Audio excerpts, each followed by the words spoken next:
Napaka-pogi, napakaganda. Sabihin ko sa inyo yung mga thoughts ko sa isang linggong pag-ibig, sa isang linggong paggamit natin dito kay ZX6R, kung ano yung mga nagustuhan ko sa kanya at di ko nagustuhan. At kung soon ay mag-sports bike ba ako or mananatili na lang na naka-naked bike muna.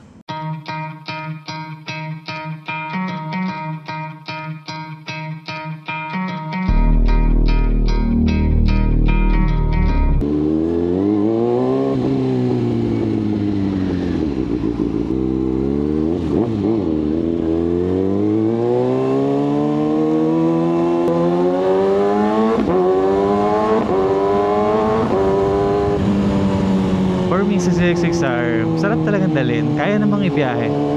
Kaya din i-long ride. Pero practicality, kung ayaw nyo ng sobrang pagod kayo, maganda talaga naked bike or adventure bike. Kaya naman i-ride, kaya i-long ride. Nasa inyo na lang kung okay lang kayong mapagod ng gano'n, ng mas pagod pa. Dahil talagang sub-sub at nakakawit at nakakasakit ng likod. And to make it balance, dahil gusto ko ng sports bike, gusto ko yung sakit. Gusto ko yung sakit sa muscle, gusto ko yung posture, gusto ko yung hirap, gusto ko yung pagod. Pero pag naisip ko marami akong dalang gamit, sabi ko, hindi ako pwede magpakapagod ng ganun. Lalo na pag may angkas tayo. Pag may angkas tayo, based sa back ride ko, sobrang masubsub pa daw sa kanya at mas napapagod na siya. Kaya ayun, X daw sa kanya si ZX6R pagdating sa mga ride. Kung dito lang daw or babara ng hataw sa expressway, yes, sarap to kasi wala kaming masyadong binabanggang hangin dahil protektado ng visor. So yun yung thoughts natin sa isang sports bike, hindi lang kay ZX6R. At syempre, pangalawa yung quick shifter. Oh my god, mamimiss ko to. Napakasarap guys, pakinggan nyo.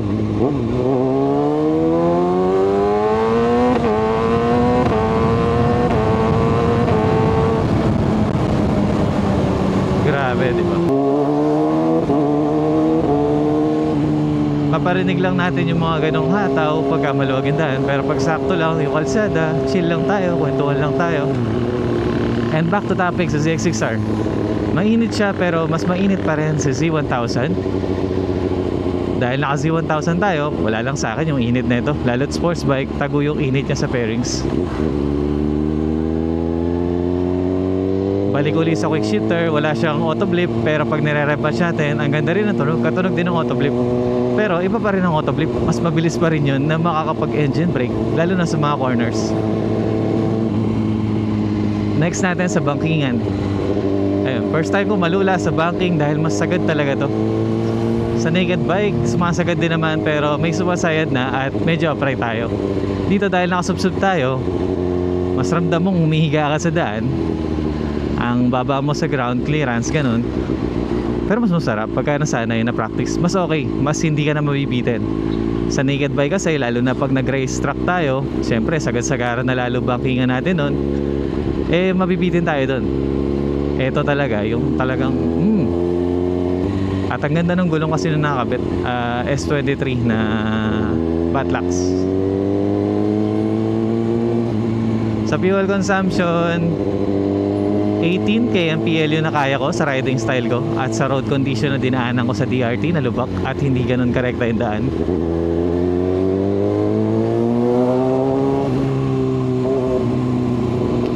Tapos pinakawalwal ko 11 kmpl.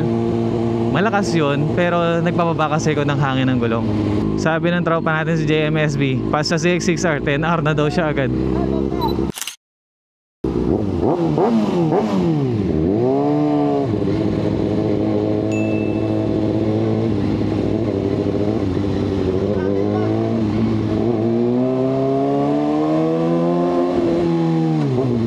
Pogi talaga dito sa ZX6R. Yan pa isa ko nagustuhan dito. Iba talaga tingin nyo, iba talaga tindigan dito. Kung sa big bike tinitignan na kayo, dito parang yung tingin may kasama ng paglalaway eh. Joke lang. Mas ano lang, mas wow. Ganun, kasi talagang pogi. Ganda ng position nyo eh.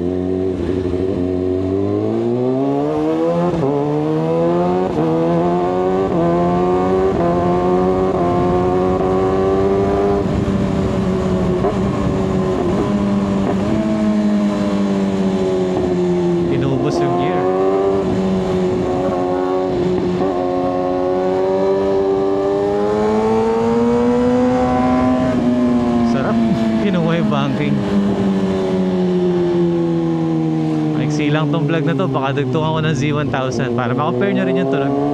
Kaka-change oil lang namin yung kahapon. Gusto ko maikot namin yung gabi. At speaking of gabi, di man lang tayo nakapag-ride ng gabi sa ZX6R. Sayang. Na-timing kasi tagulan season at sa gabi umuulan na. Kaya umaga ko lang lagi ni-ride. Yun o.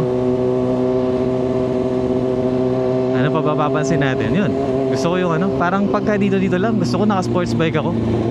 Ang pogi kasi talaga.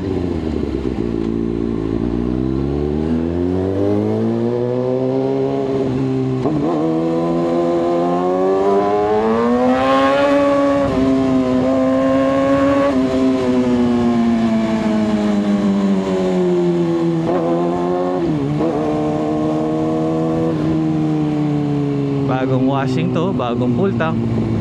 Yun. Ganun ang pagsusoli. Etiquette.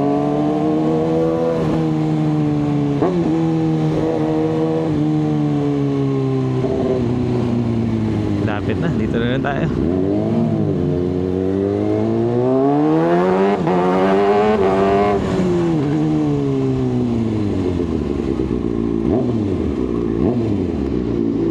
Sarado sila pag Sunday, pero pag may appointment naman, binubuksan nila yung shop para ma-accommodate po yung mga magpapa-cleaning at bibili ng aircon at magpapa-repair. Bossing!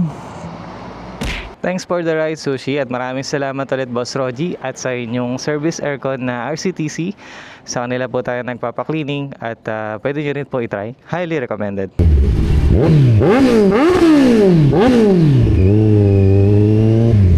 What's up and good evening. Ngayon nakasiwan na tayo. Nasoli na natin yung ZX6R kanina. At yun, sobrang naninibago ako dito kay Z1000. Pagbalik ko dito kay Z1, napil ko na palitin na nga yung ball race ko. Yung bearing sa manibela. Pati itong switch parang lalo nang lumalala na hindi nag-i-start basta-basta.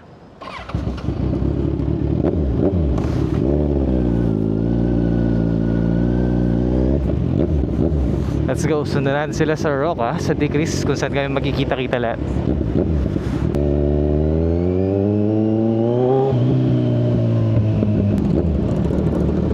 Dito na tayo sa Decrease, guys. Di ko pa yata napunasan yung lens, madumi. Welcome back, Z1. Medyo kumakabig siya pagkaka-andar pa lang, or medyo mabigat. Pero pag umaandar, wala naman siyang liko. Naka-align naman. Nandito ulit si Brother Ian, yung na-meet natin sa Shell.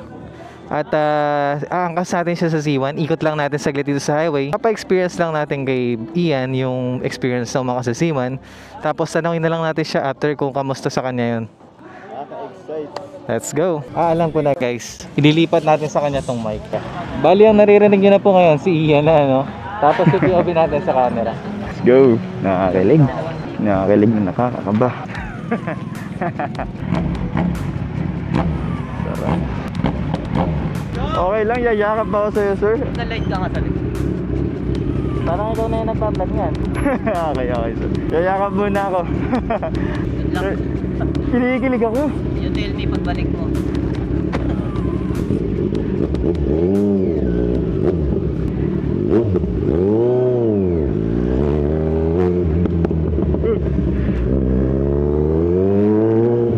Oh my God. Grabe yung hatak.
layo.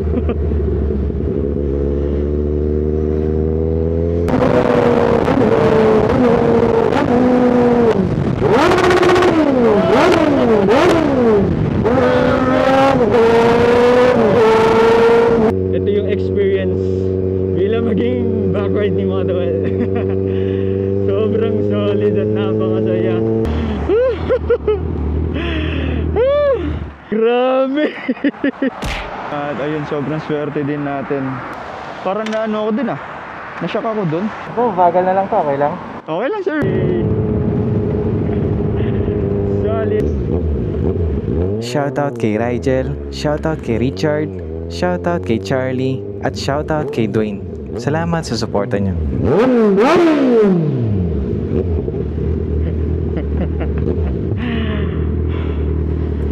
At nandito na kami sa D-Cruise.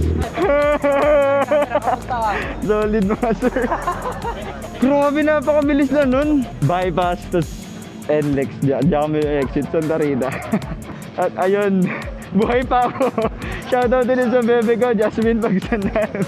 See you on the next vlog, guys. See you on the next vlog. Hey!